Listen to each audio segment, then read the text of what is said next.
ಡಾಲಾಯ್ತ್ ಅವರ ಸಾರಥ್ಯದಲ್ಲಿ the Friday Times news. Karnataka Dalit ಚಳುವಳಿಗೆ 50ರ ಸಂಭ್ರಮೋತ್ಸವ, ಜುಲೈ 10ಕ್ಕೆ ಸಮಾವೇಶ. ದಲಿತ ಸಂಘರ್ಷ ಸಮಿತಿಯಿಂದ ಮುಂದಿನ ಹೋರಾಟದ ರೂಪುರೇಷದ ಬಗ್ಗೆ ಮೇ 10ರಂದು ಬೆಂಗಳೂರಿನ ಡಾ. ಅಂಬೇಡ್ಕರ್ ಭವನದಲ್ಲಿ ಸಮಾವೇಶ ನಡೆಯಲಿದೆ. ಶೋಷಿತರ ಪರವಾಗಿ ಧ್ವನಿ ಎತ್ತಲು ಪ್ರೊಫೆಸರ್ ಬಿ. ಕೃಷ್ಣಪ್ಪ ಅವರು ಕರ್ನಾಟಕ ದಲಿತ ಚಳುವಳಿಯನ್ನು ಆರಂಭ ಮಾಡಿದರು.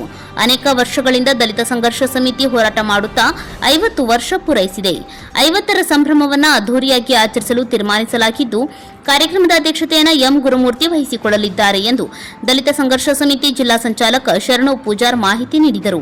ನಗರದ ಪತ್ರಿಕಾ ಭವನದಲ್ಲಿ ಗುರುವಾರ ಸುದ್ದಿಗೋಷ್ಠಿ ನಡೆಸಿ ಅವರು ಮಾತನಾಡಿದರು. ದಲಿತ ಸಂಘರ್ಷ ಸಮಿತಿಯ ಚಳುವಳಿಯನ್ನ ಯಶಸ್ವಿಯಾಗಿ ನಡೆಸಲು ತೀರ್ಮಾನಿಸಿದ್ದು, ಜಿಲ್ಲೆಯಿಂದ 500ಕ್ಕೂ ಹೆಚ್ಚು ಜನರು ಭಾಗವಹಿಸಲಿದ್ದಾರೆ. ಕಾರ್ಯಕ್ರಮದ ಉದ್ಘಾಟನೆಯನ್ನು ರಾಜ್ಯದ ಮುಖ್ಯಮಂತ್ರಿ ಸಿದ್ದರಾಮಯ್ಯನವರು ನೆರವೇರಿಸಿಕೊಡಲಿದ್ದು, ದಲಿತ ಸಂಘರ್ಷ ಸಮಿತಿಯ ರಾಜ್ಯ ನಾಯಕರು ಸೇರಿದಂತೆ ಹಲವು ರಾಜಕೀಯ ಮುಖಂಡರು ಭಾಗವಹಿಸಲಿದ್ದಾರೆ ಎಂದರು. ದಲಿತರ ಮೇಲಿನ ಹಿಂಸೆ, ಅತ್ಯಾಚಾರ ಮತ್ತು ದೌರ್ಜನ್ಯ ವಿರೋಧಿ ಹೋರಾಟಗಳು ರಾಜ್ಯಾದ್ಯಂತ ಪ್ರಾರಂಭವಾದವು. ಜೊತೆಗೆ ದಲಿತರ ಭೂಮಿ, ಸೂರು, ನೀರು, ಶಿಕ್ಷಣ, ಪ್ರಾತಿನಿಧ್ಯದ ಪ್ರಶ್ನೆಗಳು ಮುನ್ನೆಲೆಗೆ ಬಂದವು.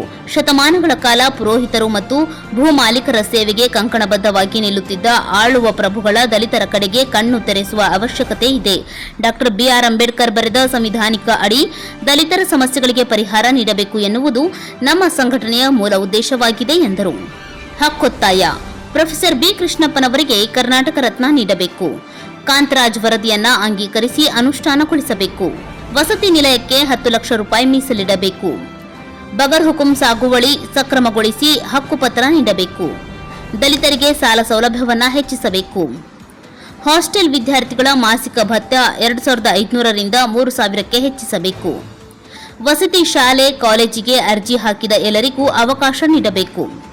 ವಸತಿ ಶಾಲೆಯಲ್ಲಿನ ನೌಕರರನ್ನ ಖಾಯಂಗೊಳಿಸಬೇಕು. ಗುತ್ತಿಗೆ ಆಧಾರದ ಮೇಲೆ ಸೇವೆ ಸಲ್ಲಿಸುತ್ತಿರುವ ನೌಕರರಿಗೆ 24,000 ರೂಪಾಯಿ ನೀಡಬೇಕು. ಈ ಸಂದರ್ಭದಲ್ಲಿ ಪ್ರಕಾಶ್ ಹೊಸಳ್ಳಿ, ವಿನಾಯಕ್ ಬಳ್ಳಾರಿ, ಶಿವಕುಮಾರ್ ಚೌಹಾಳ್, ನೀಲಪ್ಪ ಗುಡಿಮನಿ, ಸಂಗಪ್ಪ ಹೊಸ್ಮನಿ, ನೀಲಪ್ಪ ಛಲವಾದಿ, ಪ್ರಭು ನಿಲಗುಂದಿ, ಮರಿಯಪ್ಪ ಮಾಳದ್, ಮಾಂತೇಶ್, ಪರಶುರಾಮ್, ಹನುಮಂತ್ ಮುಂದಿನಮನಿ ಸೇರಿದಂತೆ ಅನೇಕರು ಉಪಸ್ಥಿತರಿದ್ದರು. ಕೃಷ್ಣಪ್ಪನವರು ಕಟ್ಟಿರ್ತಕ್ಕಂಥ ಚಳವಳಿಗೆ 50 ವರ್ಷ ತುಂಬಿದೆ. ಆ ಹಿನ್ನೆಲೆಯಲ್ಲಿ 50 ವರ್ಷದಲ್ಲಿ ಏನೇನು ಹೋರಾಟಗಳನ್ನು, ಏನೇನು ಚಳವಳಿಗಳನ್ನು, ಯಾವ ಉದ್ದೇಶಕ್ಕಾಗಿ ಮಾಡಿದ್ವಿ ಅನ್ನುವಂಥದ್ದನ್ನು ನೆನಪಿಸುತ್ತಾ ಮುಂದೆ ಯಾವ ರೀತಿಯಾಗಿ ನಾವು ಹೋರಾಟಗಳನ್ನು ಮಾಡಬೇಕು, ಯಾವ ದಿಕ್ಕಿನಲ್ಲಿ ಇರಬೇಕು ನಮ್ಮ ಹೋರಾಟಗಳು, ಯಾವ ದಿಕ್ಕಿನಲ್ಲಿ ಚಳವಳಿಗಳನ್ನು ಕಟ್ಟಬೇಕು, ಜನಸಾಮಾನ್ಯರ ಮಧ್ಯೆ ಯಾವ ರೀತಿ ಹೋಗಬೇಕಾಗಿದೆ, ಇನ್ನೂ ಈ ಚಳವಳಿ ಶೋಷಿತ ಸಮುದಾಯದ ಮಧ್ಯೆ ಅಷ್ಟೇ ಅಲ್ಲ, ವಿಸ್ತಾರವಾಗಿ ಇನ್ನೂ ಯಾವ ರೀತಿ ಹರಡಿಸಬೇಕು ಅನ್ನುವಂಥ ವಿಚಾರ ಇಟ್ಟುಕೊಂಡೇ ಈ ಒಂದು ಸಂಭ್ರಮೋತ್ಸವ ಕಾರ್ಯಕ್ರಮಗಳನ್ನು ಮಾಡ್ತಾ ಇದ್ದೇವೆ. ಆ ಸಂಭ್ರಮೋತ್ಸವ ಕಾರ್ಯಕ್ರಮದಲ್ಲಿ ಘನ ಸರ್ಕಾರದ ಮುಖ್ಯಮಂತ್ರಿಗಳು ಬರ್ತಾರ, ಅದ್ರ ಜೊತೆಗೆ ಉಪಮುಖ್ಯಮಂತ್ರಿಗಳು ಡಿ ಕೆ ಶಿವಕುಮಾರ್ ಅವರು ಬರ್ತಾರ, ಆನಂತರ ಕ್ಯಾಬಿನೆಟ್ ಮಂತ್ರಿಗಳಾಗಿರ್ತಕ್ಕಂಥ ನಮ್ಮ ಸಂತೋಷ್ ಲಾಡ್ ಅವರಿಗೂ ಕೂಡ ಆಹ್ವಾನ ಮಾಡಿದಾರ, ಕೆ ಎಚ್ ಮುನಿಯಪ್ಪ ಅವರಿಗೂ ಕೂಡ ಆಹ್ವಾನ ಮಾಡಿದಾರ, ಅದ್ರ ಜೊತೆಗೆ ನಮ್ಮ ಸತೀಶ್ ಜಾರಕಿಹೊಳಿಗೂ ಕೂಡ ಆಹ್ವಾನ ಮಾಡಿದಾರ. ಅನೇಕ ಮಂತ್ರಿ ಮಂಡಲಗಳ ಜೊತೆಗೆ ಎಲ್ಲರೂ ಕೂಡ ಒಪ್ಪಿಕೊಂಡಿದ್ದಾರೆ. ಬಿ ಕೆ ಅವರಿಗೆ 50ನೇ ವರ್ಷದ ಸಂಭ್ರಮ, ನಾವೆಲ್ಲರೂ ಕೂಡ ಬರ್ತೀವಿ ಅಂತ ಒಪ್ಪಿಕೊಂಡಿದ್ದಾರೆ. ಆ ನಿಟ್ಟಿನಲ್ಲಿ ಇವತ್ತದು ರಾಷ್ಟ್ರ ಮಟ್ಟದ ಕಾರ್ಯಕ್ರಮ ಆಗಬೇಕಾಗಿತ್ತು, ಇವತ್ತು ರಾಜ್ಯ ಮಟ್ಟದ ಕಾರ್ಯಕ್ರಮವಾಗಿ ಹೊರಹೊಮ್ಮಿದೆ. ಆ ನಿಟ್ಟಿನಲ್ಲಿ ಗುರುಮೂರ್ತಿ ಅವರ ನೇತೃತ್ವದೊಳಗೆ ಅವತ್ತು ಸುಮಾರು ಒಂದು 25,000 ಜನಸಂಖ್ಯೆ ಬೆಂಗಳೂರಲ್ಲಿ ಸೇರುವ ಮೂಲಕ ಐತಿಹಾಸಿಕ ಒಂದು ಸಂಭ್ರಮೋತ್ಸವವನ್ನು ಮಾಡಬೇಕು ಅನ್ನೋಂಥ ಏನು ಈ ಕಾರ್ಯಕ್ರಮದ ಉದ್ದೇಶ ಇದೆ. ಆ ಉದ್ದೇಶದಲ್ಲಿ ಅನೇಕ ಹಕ್ಕೊತ್ತಾಯಗಳನ್ನು ಕೂಡ ಇವತ್ತು ಮಾಡ್ತಾ ಇದ್ದಾರೆ. ಈಗ ಮುಂದಿನ ಹೋರಾಟದ ಹಕ್ಕೊತ್ತಾಯಗಳು ಕೂಡ ಈ ಸರ್ಕಾರದ ಮುಂದೆ ಇದೆ. ಕರ್ನಾಟಕ ದಲಿತ ಸಂಘರ್ಷ ಸಮಿತಿ ಬಿ. ಕೃಷ್ಣಪ್ಪನವರು ಕರ್ನಾಟಕದ ರತ್ನ ಪ್ರಶಸ್ತಿ ನೀಡಬೇಕು ಅನ್ನುವಂಥ ಹಕ್ಕೊತ್ತಾಯ ಕೂಡ ನಾವು ಮಾಡ್ತಾ ಇದ್ದೇವೆ. ಅದರ ಜೊತೆಗೆ ಸಾಮಾಜಿಕ, ಶೈಕ್ಷಣಿಕ ಮತ್ತು ಜಾತಿವಾರು ಸಮೀಕ್ಷೆ ನಡೆಸಿರ್ತಕ್ಕಂಥ ಕಾಂತರಾಜ್ ಆಯೋಗದ ವರದಿಯನ್ನ ಅಂಗೀಕಾರ ಅನುಷ್ಠಾನಗೊಳಿಸಬೇಕು ಅನ್ನುವಂಥದ್ದು ಕೂಡ ಹಕ್ಕೊತ್ತಾಯ ಇದೆ. ಅದರ ಜೊತೆಗೆ ಕರ್ನಾಟಕದ ಅನುಸೂಚಿತ ಜಾತಿ ಉಪ ಹಂಚಿಕೆ ಮತ್ತು ಬುಡಕಟ್ಟು ಉಪ ಹಂಚಿಕೆ ಕಾಯ್ದೆಯಡಿ ಇರತಕ್ಕಂಥ ಕಾಲಂ ಡಿ 7D ರದ್ದುಗೊಳಿಸಿ ದಿನಾಂಕ 3/2/2024ರಂದು ಆದೇಶ ಹೊರಡಿಸಿರ್ತಕ್ಕಂಥ ಮಾನ್ಯ ರಾಜ್ಯ ಸರ್ಕಾರದ ಜನಪ್ರಿಯ ಮುಖ್ಯಮಂತ್ರಿಗಳಾಗಿರ್ತಕ್ಕಂಥ ಸನ್ಮಾನ್ಯ ಸಿದ್ದರಾಮಯ್ಯ ಸಾಹೇಬರು ಕೂಡ ಅಲ್ಲಿ ಒಂದು ಅಭಿನಂದನೆ ಸಲ್ಲಿಸ್ತಕ್ಕಂಥ ಕಾರ್ಯಕ್ರಮ ಕೂಡ ಆ ಒಂದು ಸಂಭ್ರಮೋತ್ಸವದಲ್ಲಿ ನಡೀತಾ ಇದೆ. ಹಾಗೇನೆ ಅದ್ರ ಜೊತೆಗೆ 2024-25ನೇ ಸಾಲಿನಲ್ಲಿ ಬಜೆಟ್ ಆಗಿರ್ತಕ್ಕಂಥ ದಲಿತರಿಗೆ ಉನ್ನತಿಗಾಗಿ ಮೀಸಲಿರಿಸಿರ್ತಕ್ಕಂಥ ಕರ್ನಾಟಕ ಪರಿಶಿಷ್ಟ ಜಾತಿಗಳ ಉಪಯೋಜನೆ ಉಪಯೋಜನೆ ಮತ್ತು ಪರಿಶಿಷ್ಟ ಪಂಗಡಗಳ SCP ಮತ್ತು TSP ಉಪಯೋಜನೆ ಅಡಿಯಲ್ಲಿ ಬರ್ತಕ್ಕಂಥ ಬಡವರಿಗೆ ವಸತಿ ನಿರ್ಮಾಣಕ್ಕಾಗಿ 10 ಲಕ್ಷ ರೂಪಾಯಿಯನ್ನ ಸಹಾಯಧನವಾಗಿ ಮಂಜೂರು ಮಾಡಬೇಕು ಅನ್ನುವಂಥದ್ದನ್ನು ಕೂಡ ಒತ್ತಾಯ ಮಾಡ್ತಾ ಇದ್ದೇವೆ. ಅದರ ಜೊತೆಗೆ ಬಗರ್ ಹುಕುಂ ಸಾಗುವಳಿದಾರರಿಗೆ ಸಕ್ರಮಗೊಳಿಸಿ ಹಕ್ಕುಪತ್ರ ನೀಡಬೇಕು. ಅರಣ್ಯ ಭೂಮಿ ಸಾಗುವಳಿ ಸೇರಿದಂತೆ ನಮೂನೆ 57ರ ಅರ್ಜಿ ಸಲ್ಲಿಸಿರುವ ಸಾಗುವಳಿದಾರರಿಗೆ ಪುನಃ ಅರ್ಜಿ ಹಾಕಲು ಅವಕಾಶ ಮಾಡಬೇಕು ಅನ್ನುವಂಥದ್ದು ಕೂಡ ಒತ್ತಾಯನ ನಾವು ಅಲ್ಲಿ ಮಾಡ್ತಾ ಇದ್ದೇವೆ. ಅದರ ಜೊತೆಗೆ ಪರಿಶಿಷ್ಟ ಜಾತಿ ಮತ್ತು ಪರಿಶಿಷ್ಟ ವರ್ಗಗಳ ಅಭಿವೃದ್ಧಿ ನಿಗಮದಲ್ಲಿ ಪ್ರತಿ ವಿಧಾನಸಭಾ ಕ್ಷೇತ್ರವಾರು ನಿಗದಿಪಡಿಸಿರುವ ವಾಹನ ಖರೀದಿಗೆ ಏನಿದೆಯಲ್ಲ, ವಾಹನ ಖರೀದಿಗೆ, ಭೂ ಒಡೆತನದ ಯೋಜನೆಗೆ, ಗಂಗಾ ಕಲ್ಯಾಣ ಯೋಜನೆಗೆ ಸೇರಿದಂತೆ ಇತರೆ ಸಾಲ ಸೌಲಭ್ಯಗಳ ಗುರಿಯನ್ನು ಹೆಚ್ಚಿಸಬೇಕು ಅನ್ನುವಂಥದ್ದು ಕೂಡ ನಮ್ಮ ಒತ್ತಾಯ ಇದೆ.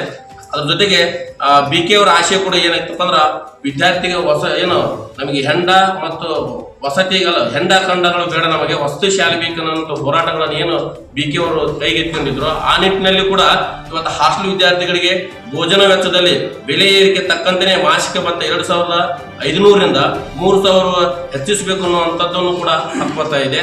ಅದ್ರ ಜೊತೆಗೆ ಕರ್ನಾಟಕ ವಸತಿ ಶಿಕ್ಷಣಗಳ ಸಂಘದ KREIS ವ್ಯಾಪ್ತಿಯಲ್ಲಿ ಬರ್ತಕ್ಕಂಥ ಮೊರಾರ್ಜಿ ಶಾಲೆ ಆಗಿರ್ಬೋದು, ಕಿತ್ತೂರು ರಾಣಿ ಚೆನ್ನಮ್ಮ ಆಗಿರ್ಬೋದು, ಏಕಲವ್ಯ ಮಾದರಿ ಆಗಿರ್ಬೋದು, ಡಾಕ್ಟರ್ ಬಾಬಾ ಸಾಹೇಬ್ BR ಅಂಬೇಡ್ಕರ್ ಅವರ ಮುಂತಾದ ವಸತಿ ಶಾಲೆಗಳ ಏನಿದಾವಲ್ಲ, ಈ ಶಾಲೆಯ ಕಾಲೇಜಿಗೆ ಪ್ರವೇಶಕ್ಕೆ ಎಷ್ಟು ಜನ ಅರ್ಜಿ ಹಾಕಿರ್ತಾರೆ ಎಲ್ಲಾ ವಿದ್ಯಾರ್ಥಿಗಳಿಗೂ ಕೂಡ ಪ್ರವೇಶ ನೀಡಬೇಕು ಅನ್ನುವಂಥದ್ದು ಕೂಡ ಹಕ್ಕು ಒತ್ತಾಯವನ್ನ ಅವತ್ತ ರಾಜ್ಯ ಸರ್ಕಾರದ ಮುಂದೆ ಆ ಸಂಭ್ರಮೋತ್ಸವದಲ್ಲಿ ಹಕ್ಕು ಒತ್ತಾಯವನ್ನು ಮಾಡ್ತಾ ಇದ್ದೇವೆ. ಅದರ ಜೊತೆಗೆ ಸಮಾಜ ಕಲ್ಯಾಣ ಇಲಾಖೆಯಲ್ಲಿ ವಿದ್ಯಾರ್ಥಿ ವಸತಿ ನಿಲಯ ಮತ್ತು ವಸತಿ ಶಾಲೆಗಳ ಹೊರ ಸಂಪನ್ಮೂಲದಡಿ ಏನು ಕೆಲಸ ನಿರ್ವಹಿಸತಕ್ಕಂಥ ನೌಕರನ್ನು ಕೂಡ ಕಾಯಂಗೊಳಿಸಬೇಕು ಅನ್ನುವಂಥದ್ದು ಕೂಡ ಇವು ಮತ್ತೆ ಹಕ್ಕೊತ್ತಾಯ ಇದೆ. ಅದರ ಜೊತೆಗೆ ಕೊನೆಯ ಒಂದು ಹಕ್ಕೊತ್ತಾಯ ಏನಿದೆಯಪ್ಪ ಅಂತಂದ್ರೆ ಸಮಾಜ ಕಲ್ಯಾಣ ಇಲಾಖೆ, ಶಿಕ್ಷಣ ಇಲಾಖೆ, ಆರೋಗ್ಯ ಇಲಾಖೆ ಸೇರಿದಂತೆ ವಿವಿಧ ಇಲಾಖೆಗಳಲ್ಲಿ ಗುತ್ತಿಗೆ ಆಧಾರದ ಮೇಲೆ ಏನು ಸೇವೆ ಸಲ್ಲಿಸತಕ್ಕಂಥ ನೌಕರರಿಗೆ ಸರ್ಕಾರವೇ ನ್ಯಾಯಸಮ್ಮತವಾಗಿ ವೇತನವನ್ನ 24,000ವರೆಗೆ ನೀಡಬೇಕು ಅನ್ನತಕ್ಕಂಥ 50ನೇ ಸಂಭ್ರಮೋತ್ಸವ ಕಾರ್ಯಕ್ರಮದಲ್ಲಿ ಇಷ್ಟೆಲ್ಲ ಹಕ್ಕೊತ್ತಾಯಗಳನ್ನ ಮುಂದಿನ ಚಳವಳಿ ರೂಪವಾಗಿ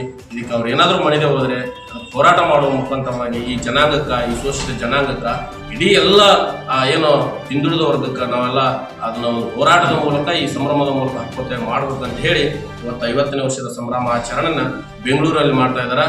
ಅವತ್ತ B. ಕೃಷ್ಣಪ್ಪನವರ ಹೇಳಿದಂಗೆ ಏನು ನಾನು ದಲಿತರ ಗುಡಿಸಲಿನಲ್ಲಿ ಹೋರಾಟದ ಹಣತೆಯನ್ನು ಹಚ್ಚಿದ್ದೇನೆ, ಅದು ಎಂದೂ ಆರದಂತೆ ನೋಡಿಕೊಳ್ಳಿ ಅನ್ನತಕ್ಕಂಥ ಮಾತುಗಳನ್ನ ಅವತ್ತು ನಮ್ಗೆ ಹೇಳಿದ್ದಾರೆ.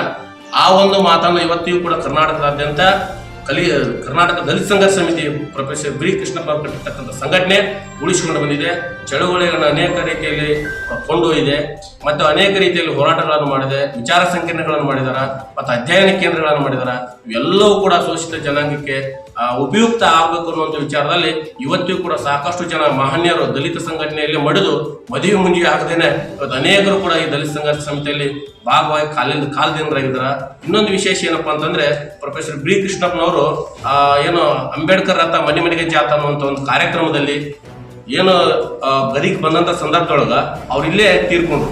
ಆ ಒಂದು ವಿಶೇಷ ಗದಗ ಜಿಲ್ಲೆಗೆ ಇರೋದ್ರಿಂದ ನಾವೆಲ್ಲ ಗದಗ ಜಿಲ್ಲೆಯವರು ವಿಶೇಷವಾಗಿ ಹೆಚ್ಚಿನ ರೀತಿ ಒಳಗ ನಮ್ಮೆಲ್ಲ ನಾಯಕತ್ವದಲ್ಲಿ ಕರ್ನಾಟಕ ದಲಿತ ಸಂಘರ್ಷ ಜಿಲ್ಲಾ ಸಮಿತಿಯಿಂದ ನಾವು ಹೆಚ್ಚಿನ ನಾಯಕತ್ವ ವಹಿಸಿಕೊಂಡು ಗದಗ ಜಿಲ್ಲೆಯಿಂದ ನಮ್ಮ ಏನು ವಿನಾಯಕರು ಹೇಳಿದಂಗೆ, ನಮ್ಮ ವಿಭಾಗ ಸಂಚಾಲಕರು ಹೇಳಿದಂಗೆ ಹೆಚ್ಚಿನ ರೀತಿಯೊಳಗೆ ನಮಗೆ ಹೇಳಿದ್ದು ಒಂದು ಜಿಲ್ಲೆಗೆ 2 ಬಸ್, ಒಂದು ತಾಲೂಕಿಗೆ 2 ಬಸ್ ತರಬೇಕು, ಬಸ್ ಹೊರಡಿಸ್ಬೇಕು ಅನ್ನೋಂಥ ವಿಚಾರ. ನಾವು ಅದರ ರೀತಿಯೊಳಗೆ ಹೆಚ್ಚಿನ ರೀತಿಯೊಳಗೆ ಹೋಗ್ಬೇಕು ಅನ್ನೋಂಥ ಒಂದು ಬಸ್ ಒಂದು 50 ಜನ ಹಿಡಿಬೋದು.